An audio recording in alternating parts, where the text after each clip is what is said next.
अस्सलाम वालेकुम रहमतुल्लाहि व बरकातुहू। दोस्तों, आज की वीडियो में हमारे पास ये एक रूम हीटर है। ये सिर्फ हीटर है, ब्लोअर है, रिमोटली ऑपरेटेड है। ये होम इलेक्ट्रिक कंपनी का बना हुआ है। ये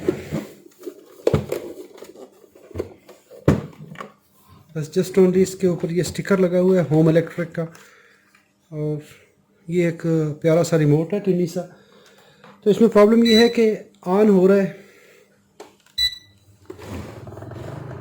एक तो इसके अंदर आवाज़ इसकी जो बड़ी अजीब सी है, और दूसरा इसमें प्रॉब्लम ये है कि ये हीट जनरेट नहीं कर रहा, सिर्फ ठंडी हवा आ रही है, इसमें से हीट आउट नहीं हो रही। टेम्परेचर इसको मैंने फीड कर दिया है, लेकिन ये 27 ही शो कर रहा है, इससे ऊपर इसका टेम्परेचर नहीं बढ़ रहा। तो जो रूम टेम्परेचर है वही शो कर रहा है, इसके अलावा ये टेम्परेचर और शो नहीं कर रहा। तो चले इसको ट्रबल शूट करते हैं। इसे खोलने के लिए ये 4 स्क्रू है इसमें फ्लिप्स टाइप, 1 2 3 और 4, चारों कॉर्नर्स पे ये लगे हुए हैं। इनको खोल लीजिए और स्क्रू खोलने के बाद इसको ऐसे आप उल्टा कीजिए, ऐसे रखते हुए इसको ऐसे ऊपर उठा लें, और इस साइड पे इसका कवर होता है, इसको ऐसे रखते हुए हम इस तरह रखेंगे। और अभी हम देखेंगे कि इसके अंदर फॉल्ट कहाँ पर है, क्या प्रॉब्लम है कि जिसकी वजह से ये, पहले तो इसका देख लेते हैं कि इसमें जो आवाज़ है वो क्यों है। अगर आप इसके ब्लोअर की मूवमेंट देख लें तो ये बिल्कुल इसकी पिवट सेंटर में नहीं है। ये किस वजह से है? मे बी इसकी यहाँ पर अनबैलेंसिंग है। ये जो इसकी मोटर है बिल्कुल यहाँ पर इसकी अनबैलेंसिंग है ये वाली, तो जिस वजह से ये वाइब्रेट कर रहा है। तो वाइब्रेशन की वजह से ये देखिए, तो इसमें जब इनबैलेंस जो इसकी मूवमेंट है तो उसकी वजह से आवाज़ पैदा होगी इसके। अभी इसको मैं ऑन करता हूँ, ये देखिए।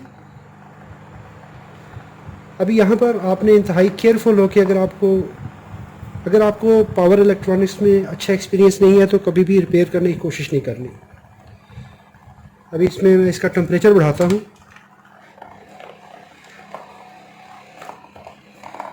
टेम्परेचर बढ़ाने से पहले हम हीटिंग एलिमेंट को इसके रखते हैं सामने। अभी यहाँ पर मैं इसका टेम्परेचर बढ़ाता हूँ।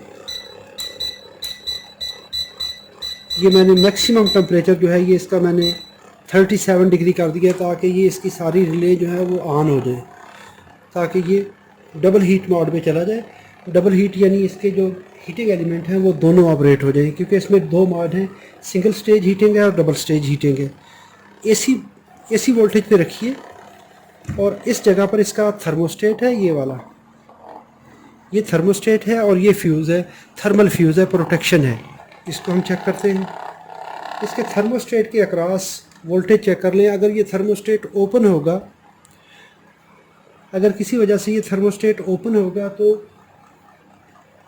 ये क्या करेगा, यहाँ पर वोल्टेज शो करेगा। मैं यहाँ पर ये देखिए, ये थर्मोस्टेट मैंने ओपन किया तो अभी भी ये वोल्टेज शो नहीं कर रहा है। इसका मतलब है सर्किट और भी कहीं से ओपन है। इसकी दूसरी जगह ये है, इस फ्यूज़ पे वोल्टेज चेक कर लें तो देखें 235 वोल्ट ये फ्यूज़ शो कर रहा है। तो इसका मतलब है ये थर्मल प्रोटेक्शन फ्यूज़ जो है हमारा ये डैमेज हो चुका है। तो इसको हम चेक कर सकते हैं।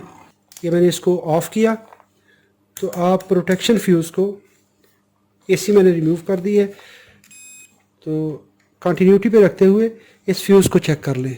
तो ये हमारा फ्यूज़ ओपन है। थर्मोस्टेट को चेक कर लें तो थर्मोस्टेट ठीक है। इसी तरह से आप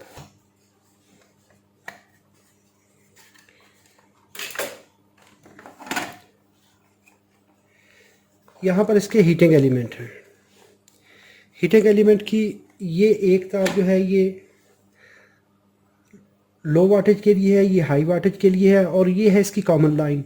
कॉमन लाइन यहाँ से चलती है, थर्मोस्टेट से होती हुई, थर्मल फ्यूज़ से होती हुई, प्रोटेक्शन से होती हुई वापस ये सेंटर पिन पे आती है। अगर तो इस पे वोल्टेज आएंगे एक लाइन पे, तो क्या होगा कि एक सेट ऑन होगा, तो ये लो हीट मोड पे होगा। तो अगर हम डबल हीट मोड में कर देंगे तो ये दोनों रिले ऑन होंगी, तो दोनों रिले ऑन होने से कॉमन पे और इस पे वोल्टेज आएंगे, कॉमन पर और इस पे दोनों पे वोल्टेज आएंगे। अगर एक सेट ऑन करवाना है तो एक पे वोल्टेज आएंगे, दो करवाने हैं तो फिर दोनों पे वोल्टेज आएंगे और फुल हीट ऑन होगी। ओहम मॉड पे रखते हुए इसकी रेजिस्टेंस चेक कर ले तो 547 ओहम आ रही है कॉमन के, और राइट साइड पे चेक कर ले तो 1.58 आ रही है, 1.59 किलो ओहम आ रही है। तो इसका मतलब हुआ कि हमारे ये जो हीटिंग एलिमेंट हैं ये ठीक है, लो मॉड में और हाई मॉड में ये दोनों वर्क कर रहे हैं। सिर्फ और सिर्फ प्रॉब्लम जो है वो हमारी जो प्रोटेक्शन है, ये प्रोटेक्शन ओपन हो चुकी है। अगर तो वोल्टेज सिरे से आते ही नहीं है तो फिर उस कंडीशन में हमारे पास ये रिले ख़राब हो सकती हैं, उनको भी हम चेक कर सकते हैं। टेस्टिंग पर्पज़ के लिए हम इसको जंपर करके एक दफ़ा चेक कर लेंगे। अगर वाकई इसमें प्रॉब्लम है, ये तो हमने डिटेक्ट कर लिया कि ये ओपन है जिसकी वजह से इसके पूरे वोल्टेज ड्रॉप हो रहे हैं। यहाँ पर फ्यूज़ के ऊपर कभी भी पूरे वोल्टेज ड्रॉप नहीं होते, तो अभी ये फ्यूज़ चूँकि ओपन है तो इसलिए ये पूरी की पूरी सप्लाई अपने ऊपर ड्रॉप कर रहे हैं। अभी इसको मैं ऑन करता हूँ और फुल टेम्परेचर पे ये मैंने ऑन किया है और मैक्सिमम टेम्परेचर पे मैंने इसको सेट कर दिया है। और यहाँ पर अगर हम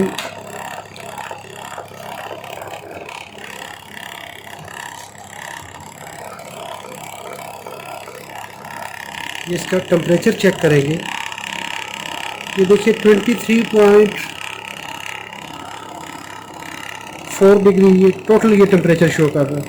यानी अगर मैं इसको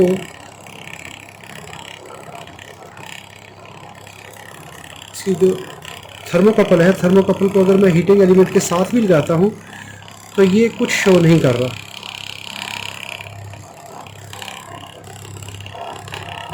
जो इस वक्त रूम टेम्परेचर है 23 मल्टीमीटर शो कर रहा है और 24 डिग्री शो कर रहा है, तो ये सेम टेम्परेचर शो कर रहे हैं, तो इस वक्त ये हीटिंग नहीं कर रहा।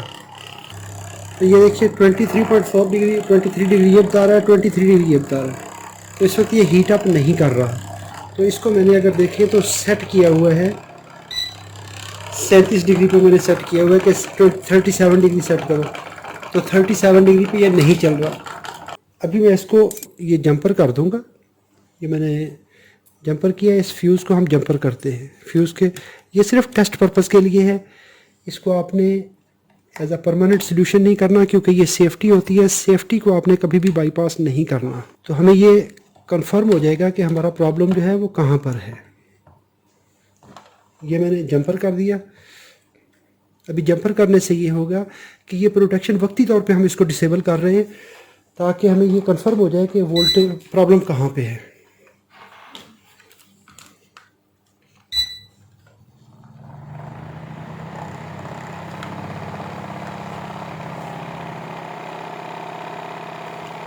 ये देखिए टेम्परेचर इस वक्त 23 डिग्री बता रहा है, तो 23 डिग्री मेरे रूम टेम्परेचर है। तो अभी मैं इसका टेम्परेचर बढ़ाता हूँ।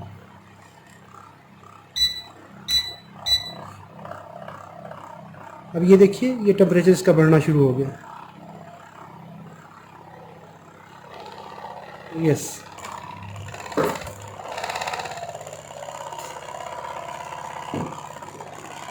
मैंने इसका जो टेम्परेचर है वो किया है 32 डिग्री पे सेट किया है। तो ये देखिए इसने अभी फिर से हीटर ऑन कर दिया है। अभी हीटर ऑन किया है तो ये फिर से हीट अप होना शुरू हो गया। ये देखिए 39 पे पहुंच गया। तो अभी अगर मैं इसका ये टेम्परेचर सेंसर है इसको भी पकड़ लेता हूँ, ये देखिए 55-58 डिग्री पे फुल हीट पे जा रहा है। तो अभी मैंने इसका सेंसर पकड़ लिया, तो सेंसर पकड़ने से अभी इसको डिस्कनेक्ट होना चाहिए। ये देखिए मल्टीमीटर पे टेम्परेचर जो है वो डिक्रीज़ होना शुरू हो गया। तो इसका मतलब है कि इसका टेम्परेचर कंट्रोल सर्किट सही वर्क कर रहा है। सिर्फ हमारी ये प्रोटेक्शन जो है वो डिसेबल थी, प्रोटेक्शन हमारी डैमेज हो गई थी। तो अभी इसकी ये जो शाफ्ट है इसको बैलेंस करते हैं। बैलेंस करेंगे तो इसकी जो आवाज़ भी है वो भी ख़त्म हो जाएगी। अगर वीडियो अच्छी है तो लाइक वाला बटन प्रेस कर लीजिए। अभी यहाँ पर इसका सर्किट देख लीजिए, यहाँ पर इसका कंट्रोल सर्किट है। जो कि डिस्प्ले करवाता है, टेम्परेचर को सेंस करेगा जितना एयर टेम्परेचर है, क्योंकि ये वाला इस डक्ट के सामने लगा हुआ होता है। इस जगह पे जो रूम से एयर आती है यहाँ से सक करता है ब्लोअर और इस हीटर से ऐसे बाहर फेंक रहा होता है, क्योंकि हीटिंग एलिमेंट यहाँ पे लगा हुआ है। तो ये रूम टेम्परेचर को सेंस करेगा और उसको सेंस करते हुए हमारे रिक्वायर्ड टेम्परेचर के साथ मैच करवा कर हमने कितना टेम्परेचर मांगा उस हिसाब से एक रिले या दूसरी रिले या एक या दोनों, अगर इसने एक रिले को ऑन करवाना है तो उस वक्त हमारा एक हीटिंग एलिमेंट ऑन होगा।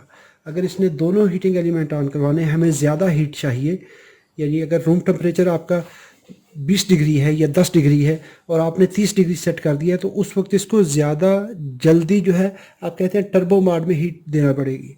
उसके लिए ये है कि ये दोनों रिलेज़ को ऑन करवाएगा। ये कमांड आएगी इस प्रोसेसर से, यहाँ पर इसका प्रोसेसर है। अभी देखिए ये वर्क कैसे कर रहा है। ये कॉमन लाइन है, कॉमन लाइन देखेंगे तो कॉमन लाइन हमारी ये जा रही है, ये वाली वायर ये सीधी जा रही है थर्मोस्टेट प्रोटेक्शन पे, थर्मल प्रोटेक्शन पे। तो इसको देख लें तो ये ओपन है इस वक्त। तो ये फ्यूज़ है, डैमेज हो चुका है, थर्मल फ्यूज़ है। ये ओवर टेम्परेचर की वजह से कहीं पे अगर किसी वजह से हमारा ये थर्मिस्टर यहाँ से पीछे हट के इधर हो जाए तो ये रूम टेम्परेचर को सेंस नहीं कर पाएगा। जब सेंस नहीं कर पाएगा तो उस वक्त क्या होगा, इसका टेम्परेचर बढ़ता रहेगा, क्योंकि इसने तो हीटिंग इसने सेंस करना है कि हीट कितनी चाहिए। अगर ये सेंस नहीं करेगा, ये हट गया है साइड से, जो हवा सक हो रही है यहाँ से डक्ट से, तो वो नहीं हो रही, तो ये प्रॉब्लम देगा। उस वक्त ये फ्यूज़ हमारा डैमेज हो जाएगा ओवर टेम्परेचर की वजह से। अभी जो लाइन आई थी ऐसे गई फ्यूज़ से होती हुई थर्मोस्टेट स्विच है। थर्मोस्टेट स्विच को क्लोज होना चाहिए, यानी हीटिंग एलिमेंट हमारे ठीक हैं। और एक चीज़ याद रखिए, कभी भी जो हमारी प्रोटेक्शन है उसको डिसेबल नहीं करना, क्योंकि ये सेफ्टी होती है।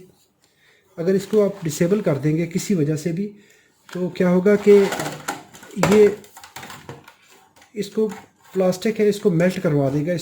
जब हमें इस चीज़ का कंफर्म हो गया कि हमारा ये फ्यूज़ ओपन है, अभी एक तो हमने ये फ्यूज़ चेंज करना है। और फ्यूज़ चेंज करने के लिए आप कभी भी किसी और क्वालिटी का फ्यूज़ ना लगाएं, बिल्कुल सेम उसी पैटर्न का, उसी स्पेसिफिकेशन का फ्यूज़ लगाएं जितने टेम्परेचर, क्योंकि इसमें एक तो एम्पेयर होते हैं और दूसरा इस पर टेम्परेचर होता है। यानी ये फ्यूज़ दो तरह की सेफ्टीज़ को देखता है कि ओवर टेम्परेचर भी ना हो और ओवर करंट भी ना हो। अभी यहाँ पर इसमें वाइब्रेशन है, तो वाइब्रेशन के लिए इसको चेक करते हैं। ये मैं इसको पावर ऑन करता हूँ।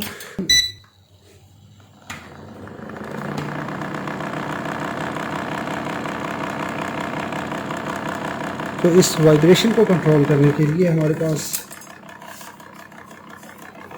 यह है कि इसको थोड़ा सा लूज़ करें और यहाँ पर कोई इस तरह की पैकिंग बनाकर ये इसके दरमियान में दे दें। इसको किसी एक एंगल पे देंगे तो ये इसकी जैसे ही लाइन सीधी होगी, अलाइनमेंट होगी, तो मोस्ट ऑफ द टाइम ये इस तरह के प्रॉब्लम होते हैं। इसको मोटर को आप ऐसे एडजस्ट करके किसी एक एंगल पे थोड़ा सा ऊपर नीचे सेट करके इसकी पैकिंग देकर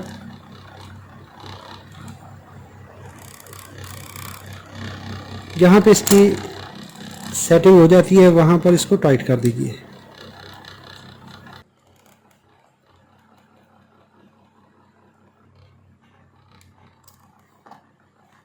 और मेरे ख्याल में अभी ये एक्सेप्टेबल है। अभी जस्ट हमने फ्यूज़ रिप्लेस करना है और हमारा ये बोर्ड रेडी है। ये मैंने फ्यूज़ रिमूव किया है, तो इसकी स्पेसिफिकेशन देख लें, 250 वोल्ट 16 एम्पेयर, और ये इसका होता है फ्यूज़ टेम्परेचर TF। ये 98 डिग्री सेंटीग्रेड पे जाके ये डैमेज हो जाएगा, ये ओपन हो जाएगा। अगर दोनों में से कोई भी चीज़ पहले आ जाए, 16 एम्पेयर करंट फ्लो होना शुरू हो जाए या 98 डिग्री टेम्परेचर, इसका बॉडी टेम्परेचर जो है 98 डिग्री पे चला जाए, तो ये फ्यूज़ ओपन हो जाएगा। तो ये फ्यूज़ अभी हम रिप्लेस करेंगे। ये फ्यूज़ इस जगह पे हम दोबारा इसको क्रैम्प करेंगे और ये वर्क करेगा। वीडियो देखने पे बहुत बहुत शुक्रिया। Thank you. अस्सलाम वालेकुम रहमतुल्लाहि व बरकातहू।